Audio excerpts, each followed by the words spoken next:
Okay, so 50-year-old patient with a previous intervention for PFO presented with stable angina, class 2, sorry. And the initial angiography demonstrated a distal RCA CTO, so the patient was referred to our center for vascularization.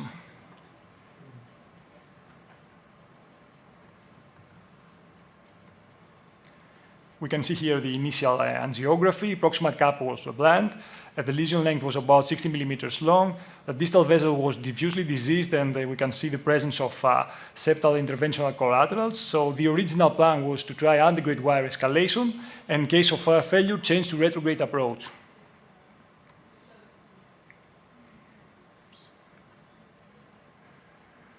So we tried multiple guide wires, but actually antegrade wire escalation was not successful, so we changed to retrograde approach. However, crossing collaterals was really challenging, and we changed also multiple guide wires, but we finally managed to cross into PDA by using a field RFC and a Caravel microcatheter.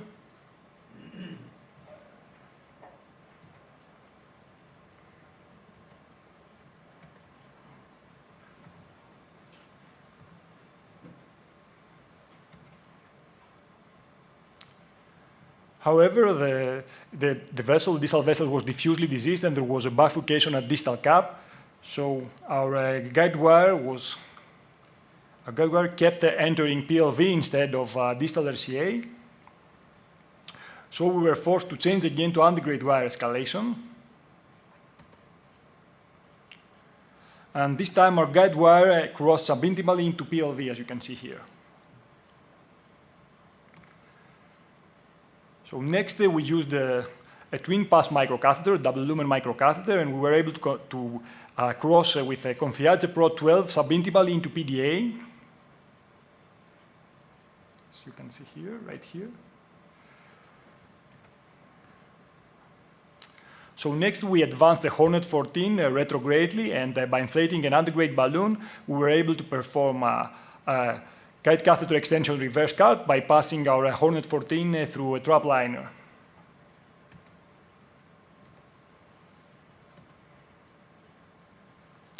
Afterwards, we externalized an R350 wire, and by using IVUS, we were able to demonstrate that its position was in true lumen. And then we were able to perform percutaneous coronary angioplasty. So we deployed totally 3 drug-eluting stents from distal RCA all the way down to PDA. But as you can see here, the flow was limited to PDA, implying probably the presence of a subintimal hematoma. So afterwards, we tried multiple balloon inflations, and we were able to achieve a TIMI3 flow. And finally, we employed one additional drug-eluting stent distally. You can see here our final result, and in order to conclude, in cases of diffusely diseased vessels where the lumen is not visible, the retrograde technique is critical for entering the vessel. However, in our case, we used antegrade wire escalation in addition to retrograde crossing. Specialized equipment like twin pass is very useful in case of bifurcation presentations at the distal cap. And finally, we have to keep always in mind the hybrid algorithm, be flexible, and change techniques if we want to be successful. Thank you for your attention.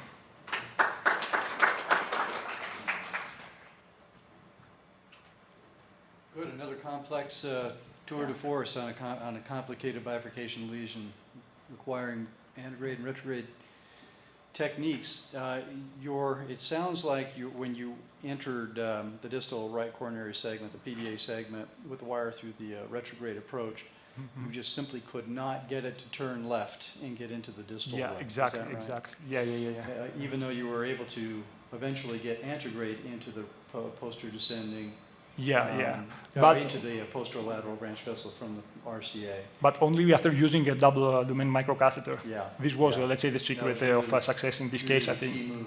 Yeah, the key move, exactly. Yeah, that's a good approach. Questions from the audience on this case? Do you have any long-term follow-up these patients? I'm not really aware about this patient, but I think that through all his, let's say, stay at the hospital, there was no adverse events for him. I'm not really aware about the long-term follow-up, to be honest with you. The CTO registry does have long-term follow-up, and multiple publications have come through regarding retrograde subset of those patients, which is about 25-30%. And you're specifically asking about in-stent restenosis, or TLR. And TLR rates are in the low double digits, 11, 15, 12, 13%, which are, could they be better? Yes. But for the types of patients we're talking about, quite reasonable. In this particular case, I think doing the technique that was done was, as Kirk said, a tour de force, but a very nice result was had. Clearly, these patients have higher TLR rates than our standard complex PCI patients. There's no doubt about it. But I think that the results with contemporary DS are quite acceptable. I noticed that you exceed almost 6 gray radiation. What point you would stop? Yeah, Is this a reportable case? Okay, yeah. After 5 gray, we are about to stop, the procedure if we don't have a lot of progress. But I think that for this patient, it was a really challenging case. But I think that finally we were close to success. So we continued. The patient, that's for sure, 5 gray are enough. So he have a follow-up after 1 or 2 weeks in order to see if there is no problem, there is no cutaneous, let's say, inflammation.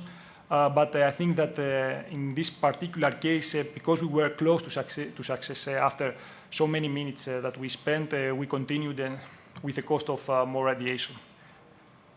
Yeah, this is a good point. I have to admit it. Yeah. Thank you. Terrific. Thank you very much.